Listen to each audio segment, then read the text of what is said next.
அன்பானவர்களுக்கு வணக்கம். நம்ம சின்ன மருமகள் சீரியல்ல நம்ம சேதுக்குள்ள இறங்கி இருக்கிற கருப்பண்ணசாமி, மீனாட்சி, அழகர் ரெண்டு பேருக்கும் திருநூறு பூசி ஆசீர்வாதம் பண்றதோட இல்லாம தமிழ் குடும்பத்திலையும் சேது குடும்பத்திலையும் ஒவ்வொருத்தரையா கூப்பிட்டு அருள்வாக்கு சொல்லிக்கிட்டு இருக்காரு. நீ என் புள்ள சேது குடும்பத்துல ஒருத்தியே கிடையாது, நீ எதுக்கு அருள்வாக்கு கேட்டு வந்து நிக்கிறா அப்படின்னு சேது குடும்பத்துல இருந்து ஒவ்வொருத்தரையா விரட்டி விட, இவங்க எல்லாருமே என் குடும்பம் தான் அப்படின்னு ராஜாங்கம் கருப்பண்ணசாமி கிட்டேயே போய் சொல்ல, உன் குடும்பத்துல இருக்கிறவங்க யாருன்னு நான் உனக்கு காட்டி கொடுக்குறேன் அப்படின்னு கருப்பண்ணசாமி ராஜாங்கத்துக்கு அருள்வாக்கு சொல்றாங்க. குடும்பத்துல இருக்க வேண்டியவங்க யார் யாரு அப்படின்னு ராஜாங்கத்துக்கு கருப்பண்ணசாமி யாரை அடையாளம் காட்டுச்சு, யார் யாரெல்லாம் விரட்டி விட்டுச்சு தெரிஞ்சுக்கிறதுக்கு முன்னாடி இந்த வீடியோக்கு ஒரு லைக் போட்டுக்கோங்க. ஸோ பார்த்தீங்கன்னா அழகரும் மீனாட்சியும் பிறந்து 30 நாள் கழிஞ்சதுனால மீனாட்சிக்கு மீனாட்சி அம்மன் வேஷமே போட்டு அழகருக்கு நம்ம கருப்பண்ணசாமி வேஷம் போட்டு கோவிலுக்கு கூட்டு வந்து பூஜையில் கலந்துக்கிறாங்க. இந்த வருஷம் நம்ம குடும்பத்துலேருந்து யாருமே கருப்பண்ணசாமிக்கு அருளே சொல்லலையே, ஏன் சாமி எங்கள் குடும்பத்தில் என்ன தப்பாயிருச்சு அப்படின்னு ராஜாங்கம் பூஜை நடந்ததுக்கப்புறம் கருப்பண்ணசாமி கிட்ட வேண்டிக்கிறாரு. உன் குடும்பத்தில் என்ன குத்தம் இருக்குன்னு தெரியலையே, ஏன் இந்த வருஷம் கருப்பண்ணசாமி உங்கள் குடும்பத்தில் யார் மேலேயுமே இறங்கலை அப்படின்னு பூசாரியும் கேட்க, நாங்கள் எந்த தப்பு செஞ்சாலும் எங்கள்கிட்ட சுட்டி காட்டு, ஆனால் எங்கள் குடும்பத்துக்கு உங்களோட அருள் முக்கியமாக வேணும், எங்கள் குடும்பத்தில் யார் மேலேயாவது வந்து இறங்கி அருள்வாக்கு சொல்லணும் அப்படின்னு ராஜாங்க ஐயா கருப்பண்ணசாமி கிட்ட ரொம்ப மனமுருகி வேண்டிக்க, பார்த்தீங்கன்னா நம்ம சேது மேலே கருப்பண்ணசாமி ரொம்ப ஆக்ரோஷமாக இறங்குறாரு. இன்னொரு பக்கம் அப்பத்தா கருப்பண்ணசாமி கிட்ட, ஐயா எங்கள் குடும்பம் ஏற்கனவே நில குலைஞ்சு அங்கே ஒரு பக்கம் இங்கே ஒரு பக்கம்னு பிரிஞ்சு போய் கிடக்கு, நீயும் வந்து எங்களுக்கு அருள்வாக்கு சொல்லாமல் யார் மேலேயும் இறங்காமல் எங்களை தண்டிக்கிறது எந்த விதத்தில் நியாயம் அப்படின்னு அப்பத்தா கேட்குறாங்க. ஆனால் கருப்பண்ணசாமி, நான் ரொம்ப கோவத்தோடு வந்திருக்கேன், ஆக்ரோஷமாக வந்திருக்கேன், தப்பு செஞ்சவங்க தப்பை உணராம அவங்க சந்தோஷமா வாழ்ந்துக்கிட்டு இருக்காங்க, இன்னொரு பக்கம் தப்பே செய்யாமல் என் பிள்ளைங்க தண்டனை அனுபவிச்சுக்கிட்டு இருக்காங்க, எல்லாத்துக்கும் ஒரு முடிவு கட்ட வந்திருக்கேன் இந்த கருப்பண்ணசாமி அப்படின்னு சொல்லி கையில் வேலையும் அருவாளையும் வச்சுக்கிட்டு சேது ரொம்ப ஆக்ரோஷமாக கருப்பசாமி அருளாலே ஆடிக்கிட்டு இருக்காரு. நம்ம அப்பத்தா, ஐயா எந்த தப்புனாலும் நீ சுட்டி காட்டணும் ஐயா, இப்படி வராமல் இருந்து எங்கள் குடும்பத்தை இப்படி தண்டிக்கக்கூடாது, நாங்கள் என்ன தப்பு செஞ்சோம், ஏன் எங்கள் குடும்பத்தில் இப்படி இங்கே ஒரு பக்கம் அங்கே ஒரு பக்கமாக சிதறி கிடக்கு, எனக்கு சொல்லு அப்படின்னு அப்பத்தான் மறுபடியும் கருப்பண்ணசாமி கிட்ட அருள்வாக்கு கேட்குறாங்க.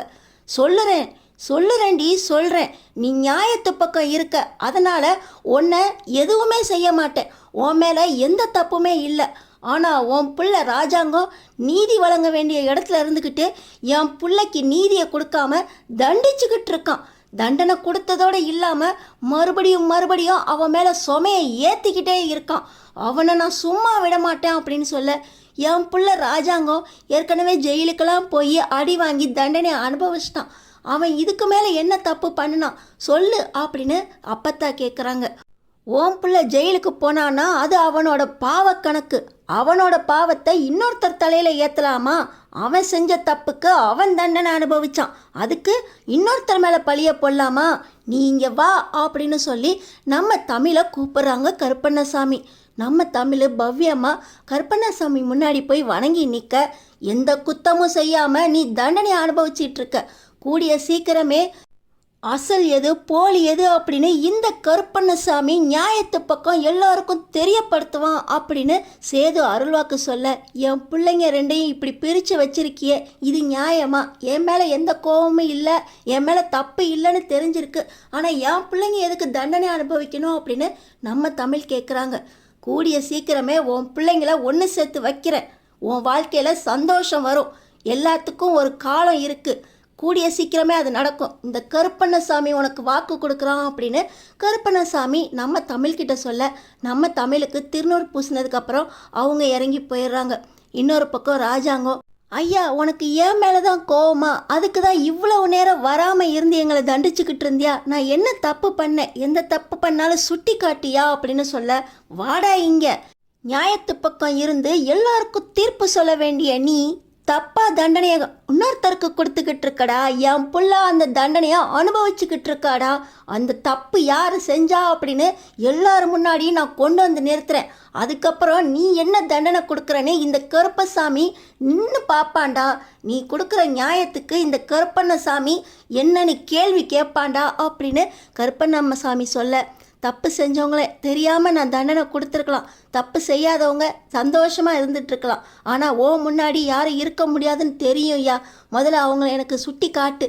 அது தெரியாமல் தான் பாவப்பட்ட மனுஷ பிறவி இந்த மாதிரி தப்பு பண்ணிட்டேன், மன்னிச்சிரு அப்படின்னு ராஜாங்கம் கேட்க, இப்போ நம்ம மலரை கூப்பிட்டு உன் வாழ்க்கையில் வசந்தமே இல்லாமல் இருக்குன்னு என்கிட்ட கேட்டில, உன் வாழ்க்கையிலையும் வசந்தம் வரும், எல்லாத்துக்கும் இந்த கருப்பசாமி உனக்கு ஆதரவு கொடுப்பான் அப்படின்னு மலருக்கு திருநூறு பூச, அடுத்தடுத்து சாவித்ரி பார்த்திங்கன்னா, நான் இப்போ எந்த தப்பும் பண்ணுறது இல்லையே, என் பிள்ளைய ஏன் இந்த அளவுக்கு வாட்டி வதைக்கிற, என் பொண்ணுக்கு ஒரு நல்ல வாழ்க்கையை கொடுக்கக்கூடாதா அப்படின்னு சாவித்ரி கேட்குறாங்க. நீ செஞ்ச தப்புக்கு தான் உன் பொண்ணை அனுபவிச்சுக்கிட்டு இருக்கா, இதுக்கெல்லாம் இன்னும் கொஞ்ச நாள் ஆகும், பொறுமையாக இரு அப்படின்னு சொல்லி சாவித்திரியையும் இந்த தாமரையும் அமுச்சு வச்சிடுறாங்க. இன்னொரு பக்கம் இந்த ஈஸ்வரியும் சித்ராவும், அம்மா தமிழுக்கு திருநூறு பூசத்துலேயே உண்மை வெளியே வரும், போலி எது அசல் எதுன்னு காட்டி கொடுக்க போகிறதா கருப்பசாமி சொல்லியிருக்கு, இதில் நம்ம போய் நிற்கணுமா அப்படின்னு சித்ரா கேட்குறாங்க. இருடி, என்னத்தா அப்படி வெளியே காட்டிட போகுது, பார்த்துக்கலாம் அப்படின்னு சொல்லி இந்த ஈஸ்வரியும் சித்ராவும் ஜோடியாக மறுபடியும் போய் கருப்பண்ணசாமி முன்னாடி போய் நிற்க, உங்களை யார் வர சொன்னது, உங்களுக்கு தண்டனை கொடுக்க காத்துக்கிட்டு இருக்க அந்த கருப்பண்ணசாமி, ஓடிப்போங்கடி அப்படின்னு சொல்லி கருப்பசாமி இவங்க 2 பேரையும் விரட்டி விட, எங்களுக்கு தின்னூர் பூசி அருள் கொடுங்க அப்படின்னு ஈஸ்வரியும் சித்ராவும் கேட்க, உங்களுக்கு பூச வேண்டியதா அப்புறம் பூசுகிறேன் அப்படின்னு கருப்பண்ணசாமி விரட்டி விட்டுறாரு. இன்னொரு பக்கம் இப்போ ஐஸ்வர்யா போய் நிற்கிறாங்க. ஐஸ்வர்யா போனோடனே, இந்த குடும்பத்து ஆளுங்களுக்காக வந்தேன், நீ இந்த குடும்பத்து ஆளே கிடையாது, நீ இங்கே நிற்கிறதுக்கு தகுதியே கிடையாது அப்படின்னு கருப்பண்ணசாமி ரொம்ப கோவமாக ஐஸ்வர்யாவுக்கு அருள் கொடுக்குறாங்க. நம்ம ஐஸ்வர்யா, நான் இந்த குடும்பத்து ஆறு தான், தப்பே செஞ்சுருந்தாலும் இந்த குடும்பத்தில் ஒருத்தியாக நான் மாறிட்டேன், இதோ சேது என் கழுத்தில் கட்டின தாலி, இந்த தாலி இருக்கிற வரைக்கும் என்ன இந்த குடும்பத்து ஆள் இல்லைன்னு சொல்ல முடியாது அப்படின்னு ஐஸ்வர்யா சொல்கிறாங்க. இந்த கருப்பண்ணசாமி முன்னாடியே வாயை திறந்து பேசிக்கிட்டு இருக்கியா, உனக்கு எவ்வளவு தைரியம், இந்த தைரியத்தில் தானே தப்பை செஞ்சுட்டு தைரியமாக என் முன்னாடி வந்து நிற்கிற அப்படின்னு கருப்பண்ணசாமி ரொம்ப ஆக்ரோஷமாக கேள்வி கேட்க, நான் எந்த தப்பும் பண்ணலை, அப்படியே தப்பே பண்ணியிருந்தாலும் நான் எல்லாமே என் மாமாவுக்காக தான் பண்ணினேன், இனிமே எந்த தப்பும் பண்ண மாட்டேன், தயவு செஞ்சு என்னோட மாங்கல்யத்துக்காக எனக்கு திருநூறு பூசி அருளாசி கொடுங்க அப்படின்னு ஐஸ்வர்யா போய் கருப்பண்ணசாமி காலிலே விழுந்து கேட்குறாங்க. உன்னை நான் மன்னிக்கவே மாட்டேன், யார்கிட்ட என்ன, இந்த தாலிக்காகவா, இந்த தாலி உன் கழுத்தில் நிலைக்காது, இந்த தாலி உன் கழுத்தில் ஏறுறதுக்கு வாய்ப்பே கிடையாது, இது பொய்த்தாலி அப்படின்னு சொல்லி கருப்பண்ணசாமி ஐஸ்வர்யா விரட்ட, எது பொய்த்தாலி, இது என் மாமா என் கழுத்தில் கட்டின தாலி, நீங்கள் சொல்லிட்டா அது பொய்த்தாலி ஆகுமா அப்படின்னு ஐஸ்வர்யா எதிர்த்து கேட்க, பார்த்தீங்கன்னா அப்பத்தா, ஏய் சின்ன பொண்ணு, நீ எதுக்கு கருப்பண்ணசாமி கிட்ட வாய்க்கு வார்த்தை பேசிக்கிட்டு இருக்க, ஒழுங்கா எந்திரிச்சு போ அப்படின்னு அப்பத்தா சொல்கிறாங்க. அம்மாச்சி, இப்படி சொல்கிறது நியாயமா, அவர் மட்டும் இது பொய்த்தாலின்னு சொல்லலாமா, இது சேது மாமா என் கழுத்தில் கட்டின தாலி, இது இருக்கிற வரைக்கும் நானும் இந்த குடும்பத்தை சேர்ந்தவ தான் அப்படின்னு ஐஸ்வர்யா ரொம்பவே அழுதுகிட்டு இருக்க. பார்த்தீங்கன்னா, ஐசு நீ இங்கிட்டு வா, அவங்க மற்றவங்களாம் இன்னும் அருள்வாக்கு வாங்கணும் அப்படின்னு சொல்லி இந்த ஈஸ்வரியும் சித்ராவும் ஐஸ்வர்யாவை கூட்டிகிட்டு போக, இருக்கட்டும் கள்ளச்சாயம் வெளுக்க போகுது, அப்போ தெரியும் யார் யார் போலி யார் அசல் அப்படின்னு சொல்லிக்கிட்டே சேது மலை ஏறிடுறாரு. இன்னொரு பக்கம் கோவில் பூசாரி, இப்படி உங்கள் குடும்பத்துக்கு இந்த மாதிரி ஒரு நிலைமை வந்திருக்கவே கூடாது, உங்கள் குடும்பத்தில் எப்போவுமே வருஷம் இப்படி கருப்பண்ணசாமி ஆடுறது வழக்கம் தானே, ஆனால் இந்த வருஷம் வரமாட்டேன்னு சொன்னவரை வலுக்கட்டாயமாக வர வச்சு ஆக்ரோஷமாக ஆட வச்சுருக்கீங்க, உங்கள் குடும்பத்தில் ஏதோ தப்பு இருக்குது, எல்லாருமே அந்த கருப்பண்ணசாமி முன்னாடி விளக்கேற்றணும் அப்படின்னு சொல்லி பூசாரி சொல்கிறாரு. எங்கள் குடும்பத்தில் எல்லாருமே விளக்கு ஏற்றுறோம் சாமி, இந்த கோவம் தண்ணீருக்கு நாங்கள் என்ன பண்ணணும் அப்படின்னு ராஜாங்க ஐயா கேட்க, இதுக்கு ஒரு பரிகாரம் இருக்குது, எல்லாரும் விளக்கேற்றுங்க, அதுலேயே யார் தப்பானவங்க அப்படின்னு அந்த கருப்பண்ணசாமி காட்டி கொடுப்பான் அப்படின்னு பூசாரி சொல்கிறாரு. ராஜாங்க ஐயாவும், இன்றைக்கி நம்ம குடும்பம் நைட்டு இங்கே தான் இருக்கணும், சாமி பூஜை உடுக்க பூஜையில் எல்லாருமே கருப்பசாமி முன்னாடி விளக்கேற்றணும், கருப்பண்ணசாமி எதுக்காக நம்ம குடும்பத்து மேலே இவ்வளோ ஆக்ரோஷமாக இருக்காருன்னு தெரியல, அந்த கோவத்தை தணிக்கணும் அப்படின்னு சொல்லி ராஜாங்க ஐயா எல்லாரையுமே இன்றைக்கி நைட்டு இருக்க சொல்கிறாரு. இன்னொரு பக்கம் அப்பத்தா கிட்ட, இந்த தமிழ் நம்மளாம் கிளம்புவோம் அப்பத்தா, நம்மளுக்கு நல்லபடியாக தானே அருள்வாக்கு சொன்னார் அப்படின்னு சொல்லி தமிழ் கிளம்ப, இருடி இந்த குடும்பமும் நம்ம குடும்பம் தான். என் புள்ள குடும்பம் அங்கே கவலைப்பட்டுக்கிட்டு இருக்கு. நீ என்னன்னா நம்ம குடும்பம் இல்லை கிளம்புவோம், நமக்கு நல்லபடியாக தானே வந்துச்சு அப்படின்னு பேசிக்கிட்டு இருக்க. எவ போலியா தப்பு பண்ணா அப்படின்னு நான் பார்க்கணும். என் குடும்பத்தில் எவ தப்பு செஞ்சு சதி பண்ணி இந்த குடும்பத்தை இப்படி அக்கல் சுக்கலாக பிரித்து போட்டிருக்கான்னு நான் தெரிஞ்சுக்கணும் அப்படின்னு அப்பத்தான் சொல்கிறாங்க. இன்னொரு பக்கம் வசந்தியும் இருக்கணும் தமிழ், ஒரு நைட்டு தானே, நம்ம பிள்ளைங்களும் சேர்ந்து இருக்குன்னு சொல்லி கருப்பண்ணசாமி அருள்வாக்கு சொல்லியிருக்கேன். இந்த மீனாட்சி அழகருக்காகவாவது நம்ம என்னதான் நடக்குதுன்னு இருந்து பார்த்துட்டு போகலாமே அப்படின்னு வசந்தி சொல்கிறாங்க.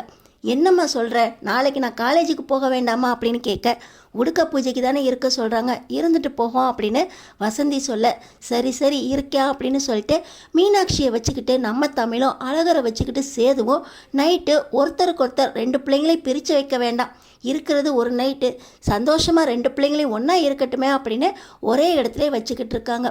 இன்னொரு பக்கம் நைட்டு ஏற ஏற ஐஸ்வர்யா பார்த்தீங்கன்னா, ஆண்டி இப்படி கருப்பண்ணசாமி என் தாலியை பொய்த்தாலின்னு சொல்லிடுச்சே, இந்த குடும்பத்தில் ஒருத்தி நான் இல்லைன்னு சொல்லிடுச்சே, எல்லாருமே நம்ம 3 பேர் செஞ்ச தப்பெல்லாம் அதெல்லாம் இப்போ தான் என் தாலிக்கு ஆபத்தாக வந்து இருக்கோம், நம்ம செஞ்சது தப்பா ஆண்டி, சேது மாமாக்காக தான் நான் அந்த தப்பெல்லாம் பண்ணினேன், எப்போ சேது மாமாவை கைப்பிடிச்சனோ அப்போயே இந்த தப்பெல்லாம் செய்யக்கூடாது அப்படின்னு நான் முடிவுக்கு வந்துட்டேன். ஆண்டி தயவு செஞ்சு சொல்லுங்கள் ஆண்டி, என் கழுத்தில் இருக்க தாலியை பொய்த்தாலின்னு ஏன் சொன்னிச்சு, இன்னும் நான் அந்த குடும்பத்தில் ஒருத்தி ஆகலையா அப்படின்னு இந்த ஐஸ்வர்யா அழுதுகிட்டு இருக்க. இவ வேற எங்கே அந்த கருப்பசாமி எல்லாரும் முன்னாடி எங்களை காட்டி கொடுத்துருமோன்னு பயந்தோம், ஏதோ ஓடிப்போன்னு சொல்லி விரட்டி விட்டுட்டு இப்போ ஒரு விளக்க மட்டும் ஏற்ற சொல்லிட்டு கிளம்பலான்ட்டாங்க. இல்லை நம்மளோட எல்லாத்தையும் வெளிச்சத்துக்கு கொண்டு வந்து நம்ம எல்லாரும் முன்னாடி அசிங்கப்பட்டு என்ன தண்டனை கொடுப்பாரோ இந்த ராஜாங்கம் அப்படின்னு பயந்துக்கிட்டு இருந்தேன். நல்ல வேலை, ஒரு விளக்கு தானே ஏற்றி வச்சுட்டு காலையில் கிளம்பிடுவோம். சும்மா இரு ஐஸ்வர்யா, நீ பாட்டு உண்மையெல்லாம் உளறி வச்சு எல்லாத்தையும் நம்மளை காட்டி நீயே காட்டி கொடுத்துறாத அப்படின்னு இந்த ஈஸ்வரியும் சித்ராவும் சொல்லிக்கிட்டு இருக்காங்க. இன்னொரு பக்கம் மோகனாவும் மலரும் நைட்டு விளக்கேற்றுற பூஜை செய்ய சொல்லியிருக்காங்க. இந்த பூஜையில் நம்ம எப்படி கலந்துக்கலாமா, நான் இந்த வீட்டு பொண்ணா அப்படின்னு மலர் கேட்டுக்கிட்டு இருக்க. உன்னையும் இந்த வீட்டு பொண்ணாதான் கருப்பண்ணசாமி மதித்து உனக்கு நல்ல வாழ்க்கையை கொடுக்குறேன் அப்படின்னு சொல்லியிருக்கு, நீ இந்த குடும்பத்தில் ஒருத்தி தான் அப்படின்னு மோகனா மலரை சொல்கிறாங்க. ஆனால் இந்த ஈஸ்வரி இந்த மலர் வேலைக்காரி இவளையெல்லாம் இங்கே கூட்டிகிட்டு வந்துட்டு என் பிள்ளை இங்கே இல்லையேன்னு கவலைப்பட்டுக்கிட்டு இருக்கேன். என் மருமக காவியா அவள் தான் இந்த வீட்டில் இவ சார்பாக விளக்கேற்றணும், இவ ஏற்றக்கூடாது அப்படின்னு இந்த ஈஸ்வரி சண்டைக்கு வர. இன்னொரு பக்கம் ராஜாங்கம், உன்னை பற்றி கருப்பண்ணசாமி என்ன சொன்னிச்சு, உன் மேலே ஏற்கனவே கருப்பசாமி ஆக்ரோஷமாக இருக்குது, நீ இன்னமும் வாங்கி கட்டிக்காத ஈஸ்வரி, பேசாமல் அமைதியாக இரு, உன்னை விளக்கேற்ற சொன்னால் நீ ஏற்றுற வேலையை மட்டும் பாரு, மலரை பற்றி நீ பேசணும்னு எந்த அவசியமே இல்லை, அவள் எங்கள் பொண்ணு மாதிரி அப்படின்னு ராஜாங்கம் மலருக்காக பேச, நம்ம மலர், ஐயா நான் இந்த வீட்டு வேலைக்காரி தான், ஆனால் இந்த வீட்டில் ஒருத்தியாகவே என்னை பார்த்ததுக்கு ரொம்ப நன்றி ஐயா, ஆனால் விளக்கு ஏற்றணும்னு நான் எந்த காலத்துலேயுமே வரல, உங்கள் குடும்பத்தில் ஒருத்தியாக என்னை ஏற்றுக்கிட்டதே போதும் அப்படின்னு சொல்ல, இல்லை மலர் நீ என் பொண்ணாக இருந்து விளக்கு ஏற்று அப்படின்னு சொல்லி ராஜாங்கமும் மோகனாவும் சொல்ல மலரும் ஒத்துக்கிறாங்க. இன்னொரு பக்கம் பார்த்திங்கன்னா நம்ம தமிழ் அவங்க குடும்பத்தை தானே விளக்கேற்ற சொல்லியிருக்காங்க, நம்ம எதுக்கு ஏற்றணும் அப்படின்னு அங்கே அப்பத்தா கிட்ட போட்டி போட்டுக்கிட்டு இருக்க. அம்மாச்சி பார்த்திங்கன்னா, நீ இந்த குடும்பத்தில் ஒருத்தி தாண்டி, அந்த பிள்ளைங்க அங்கே இருக்குல்ல, உன் பிள்ளைங்க அங்கே இருக்கும்போது நீ அந்த குடும்பத்தில் ஒருத்தியாக தான் இருக்கணும், இல்லை அந்த குடும்பத்தில் ஒருத்தி இல்லை என் பிள்ளைங்க அங்கே இருக்கக்கூடாதுன்னு நினச்சா இப்போயே முடிஞ்சால் பிடுங்கிட்டு வா பார்ப்போம் அப்படின்னு அம்மாச்சி சொல்கிறாங்க. அதுக்கு தான் வழி இல்லாமல் பண்ணிட்டீங்களே, என் பெத்த பிள்ளைங்களை என்கிட்டேருந்து பிரிச்சிட்டிங்கல்ல, நீங்கள் என்கிட்ட பேசவே பேசாதீங்க அம்மாச்சி அப்படின்னு தமிழ் மறுபடியும் சண்டைக்கு வர. இப்போ இந்த கதையெல்லாம் வேண்டாம், போய் ஒருத்தியாக விளக்க மட்டும் ஏற்றி வச்சுட்டு வா அப்படின்னு சொல்லி அம்மாச்சி சொல்கிறாங்க. பார்த்திங்கன்னா உடுக்க பூஜை ஆரம்பிச்சிடுறாங்க. விளக்கேற்றுறதுக்காக ராஜாங்கம் மோகனா அப்படின்னு ஒவ்வொருத்தராக விளக்க ஏற்றுறக்கு போகிறாங்க. இன்னொரு பக்கம் இந்த ஐஸ்வர்யா ஈஸ்வரி சித்ரா 3 பேரும் நம்மளும் விளக்கு ஏற்றணுமா ஆண்டி அப்படின்னு கேட்க, ஏற்றிருவோண்டி ஒரு விளக்கு தானே அப்படின்னு தெனாவெட்டா போய் விளக்கேற்ற போகிறாங்க. மோகனா மலர் நம்ம தமிழ் அப்படின்னு ஒவ்வொருத்தராக விளக்கு ஏற்றினாலும் விளக்கு அணையா தீபமாக எரிஞ்சிக்கிட்டு இருக்கு. ஆனால் பார்த்திங்கன்னா இந்த ஈஸ்வரி சித்ரா இவங்க 2 பேரும் விளக்கேற்றுறதுக்கு போகிறாங்க. அந்த தீபம் ஏற்றவே முடியல. எனக்கு மட்டும் இவளுக தண்ணியில் நினச்சி திரிய கொண்டு வந்துட்டாங்க போல, மாமா விளக்கு ஏற்றவே முடியல மாமா அப்படின்னு இந்த ஈஸ்வரியும் சித்ராவும் ட்ரை பண்ணி பார்த்துட்டு ஒதுங்கிக்கிறாங்க. ஐஸ்வர்யா நான் இந்த விளக்கு ஏற்றுவேன் கண்டிப்பாக அப்படின்னு சொல்லி, நான் இந்த வீட்டு மருமகன் ப்ரூவ் பண்ணுறேன், என் கழுத்தில் இருக்கிறது பொய்த்தாலி இல்லை அப்படின்னு சொல்லி விளக்கேற்ற போகிறாங்க. ஈஸ்வரியும் சித்ராவும் நாங்களே ஏற்ற முடியலன்னு ஒதுங்கிட்டோம், உனக்கு என்ன ஏற்று பார்ப்போம் அப்படின்னு சொல்லி அவங்க நிற்க. இன்னொரு பக்கம் கல்யாணமான புதுசில் சேது வீட்டில் வந்து இந்த ஐஸ்வர்யா விளக்கேற்றும் போது ஒரு கூத்து நடந்து நடந்துச்சு பார்த்தீங்களா? அதே மாதிரி தான், விளக்கே ஏற்ற முடியல. ஐஸ்வர்யா ரொம்ப திணறிக்கிட்டே இருக்கும்போது மேலேருந்து ஒரு பள்ளி விழ பார்த்தீங்கன்னா இந்த ஐஸ்வர்யா விளக்க தட்டி விட்டுடுறாங்க. விளக்கு ஏத்தாட்டினாலும் பரவாயில்ல, இப்படி அமங்கலமாக விளக்க தள்ளி விட்டுட்டியே அப்படின்னு சொல்லி ராஜாங்கம் திட்டிக்கிட்டு இருக்கும்போதே இப்போ நம்ம சேது மேலே கருப்பண்ணசாமி வந்து இறங்குறாரு. நீ விளக்க மட்டும் தட்டி விடல, உன் கழுத்துல இருந்த பொய்த்தாலியையும் தட்டி விட்ட. பாத்தியா கருப்பசாமி, உன் கழுத்துல இருக்க பொய்த்தாலியை இறக்கிட்டான். நீ இந்த குடும்பத்து பொண்ணே கிடையாது, நிரூபிச்சிட்டேனா அப்படின்னு சொல்லி கருப்பசாமி கேட்க, என் கழுத்துல இருக்கிறது பொய்த்தாலி, நீங்க இறக்கிட்டீங்களா அப்படின்னு. அப்பதான் பாக்குறாங்க கழுத்துல தாலி இல்லை. இது என் மாமா கழுத்துல கட்டின தாலி, இதுவே இல்லாம போச்சே அப்படின்னு தலையில அடிச்சுக்கிட்டு அழுகுறாங்க ஐஸ்வர்யா. யார் உன் கழுத்தில் தாலியை கட்டினது? சேதுவா? சேது உன் கழுத்தில் தாலியை கட்டுறதுக்கு வாய்ப்பே இல்லை. உன் ஜாதகத்தில் தாலி பாக்கியமே கிடையாது, எல்லாத்தையுமே 3 பேரும் சேர்ந்து கெடுத்துட்டீங்களே. உன் தாலி பாக்கியத்தை நீயே பறிச்சிட்ட. உன் கழுத்தில் இந்த ஜென்மத்தில் தாலியே ஏறுறதுக்கு வாய்ப்பே இல்லை.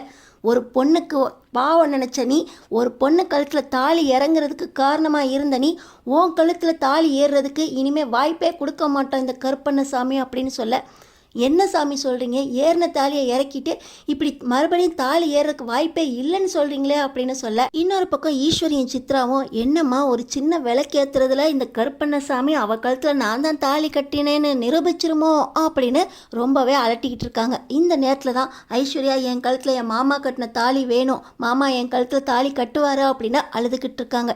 இந்த ஈஸ்வரியும் சித்ராவும், அமைதியாக வா ஐஸ்வர்யா, அவங்க காலியை கட்ட வைக்கிறேன், சேதுவே உன் கழுத்தில் தாலியை கட்டுவான் அப்படின்னு இழுத்துட்டு போக, நில்லுங்கடி, யாரை பரிகாரம் பண்ணுறீங்க? இவ கழுத்தில் தாலி ஏறக்கூடாது, அரை இனிமேல் ஏற விடமாட்டான் இந்த கருப்பண்ணசாமி. உங்கள் உண்மையை நீங்களா ஒத்துக்கிறீங்களா, இல்லை இந்த அருவாளாலேயே உங்கள் கழுத்தில் இருக்க தாலியும் அறுக்கவா அப்படின்னு சொல்லி ஈஸ்வரியை பார்த்து கேட்க, நாங்கள் ஒத்துக்கிறோம், இவ கழுத்தில் கட்டின தாலியை சித்ரா தான் கட்டினா, ஆனால் அதுக்காக அந்த தாலியை நீங்கள் அறுத்துருவீங்களா? 30 நாள் இந்த சேதுவோட இந்த ஐஸ்வர்யா வாழ்ந்திருக்காளே அப்படின்னு சொல்ல, சேது ஐஸ்வர்யா 2 பேரும் ஒன்றா கணவன் மனைவியாக வாழலை. இனிமேட்டும் இந்த சேது ஐஸ்வர்யாவோட வாழ மாட்டான். இனிமே உண்மையெல்லாம் வெளியே வரும். 2 குழந்தைங்களும் பிரிஞ்சிருந்தது ஒன்று சேரும். என் புள்ள வாழ்க்கையில் வசந்தம் வரும். குற்றமே செய்யாமல் தண்டனை அனுபவிச்சுக்கிட்டு இருக்கவ வாழ்க்கையில் இனிமேல் சந்தோஷத்தை பார்க்கறதுக்கான காலம் கூடி வந்துருச்சு அப்படின்னு சொல்லி கருப்பண்ணசாமி அருள்வாக்கு சொல்ல, இந்த ஈஸ்வரியும் சித்ராவும் பண்ண தப்பை அப்பத்தா கேட்டுக்கிட்டு, நீங்கள் தான் அவள் கழுத்தில் தாலியை கட்டினீங்களா அப்படின்னு சித்ராவையும் ஈஸ்வரியும் கையை ஓங்கிக்கிட்டு வர, கருப்பண்ணசாமியை காட்டி கொடுத்துருச்ச அப்படின்னு ராஜாங்கம் பார்த்தீங்கன்னா, இத்தனை நாள் பொய்த்தாலியாக கட்டிகிட்டு இருந்தீங்க, நீங்கள் செய்கிற தப்புக்கு அளவே இல்லாமல் போச்சா அப்படின்னு ராஜாங்கம் தண்டிக்க வர, ராஜாங்கம் ஈஸ்வரி சித்ராவுக்கு என்ன தண்டனை கொடுக்க போகிறாரு? ஐஸ்வர்யா சேதுவோட பொண்டாட்டி இல்லை அப்படின்னு கருப்பசாமி நிரூபித்தது யாருக்கெல்லாம் பிடிச்சிருக்கோ அவங்க நம்ம சேனலுக்கு சப்ஸ்கிரைப் பண்ணி தொடர்ந்து பாருங்கள்.